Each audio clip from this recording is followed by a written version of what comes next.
Ada kalanya dalam kehidupan sehari-hari kita terbiasa menggunakan istilah yang kita dengar karena orang lain menggunakannya.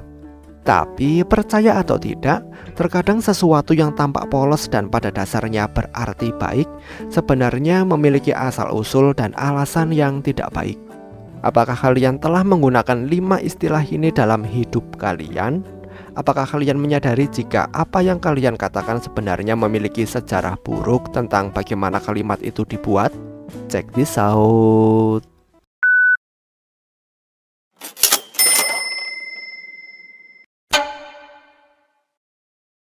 Rule of thumb adalah ungkapan yang akan kita gunakan ketika kita ingin merujuk pada suatu aturan, metode, atau cara yang dirasa paling tepat untuk melakukan sesuatu atau bertindak.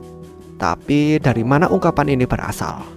Jangan heran jika kami memberitahu kalian, rule of thumb sebenarnya berasal dari cerita tentang bentuk hukum yang dipraktikkan di Inggris sekitar abad ke-17. Dikatakan jika untuk mengatasi masalah disiplin di antara istri, suami diperbolehkan untuk memukul istri mereka dengan tongkat, selama tongkat itu lebih kecil dari ibu jari si suami. Tapi keaslian dari cerita ini diperdebatkan karena tidak ada bukti dari hakim yang dikatakan telah memprakarsai undang-undang ini. Sir Francis Buller memperkenalkan kondisi ini di pengadilan. Tapi sesuatu yang tidak dapat disangkal, memang di era itu para suami di Inggris suka memukuli istri mereka jika ada pelanggaran aturan di rumah tangga mereka. Pastinya kalian selalu mendengar kata ini kan? Kita tahu jika histeria mengacu pada kondisi seseorang yang telah kehilangan kendali diri, sehingga mereka mampu melakukan hal-hal di luar kendali tanpa menyadarinya. Apakah itu pasif atau agresif tergantung pada jenis gangguan yang menimpanya. Mengapa histeria sering dikaitkan dengan wanita? Ini karena histeria sebenarnya adalah kata pinjaman dari akar kata dalam bahasa Latin yaitu hysteria yang berarti rahim, organ dalam tubuh wanita. Hysterikos adalah istilah asli dari histeria yang mengacu pada kelainan yang dialami oleh seorang wanita di dalam rahimnya.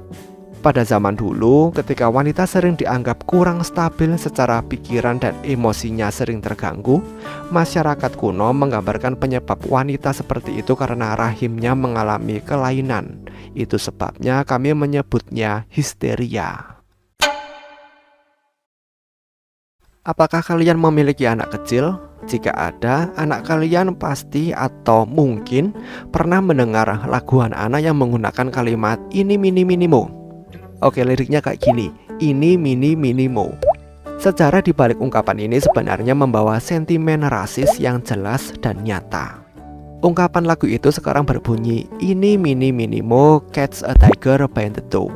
Lirik aslinya berbunyi, ini mini minimu catch a negro by the toe. Lihat perbedaannya, tiger dan negro.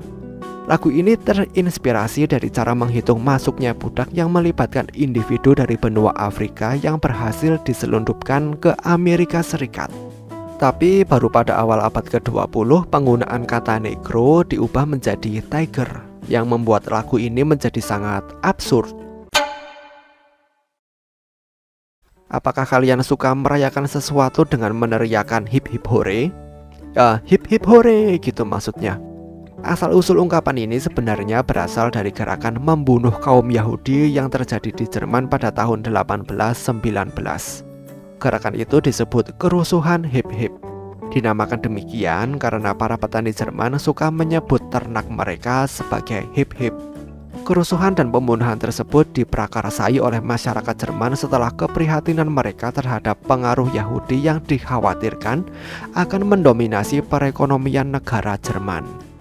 Untuk mengganggu orang-orang Yahudi yang mencoba melarikan diri, tentara Jerman dikatakan berteriak hip-hip pada mereka, seperti mengumpulkan ternak, sebelum korban berhasil dikumpulkan dan kemudian ditembak sampai mati. Apakah kalian biasa menggunakan ungkapan long time no see saat bertemu dengan teman-teman kalian? Tahukah kalian mengapa ada kesalahan tata bahasa dalam kalimat, padahal kalimat tersebut sering digunakan sangat luas?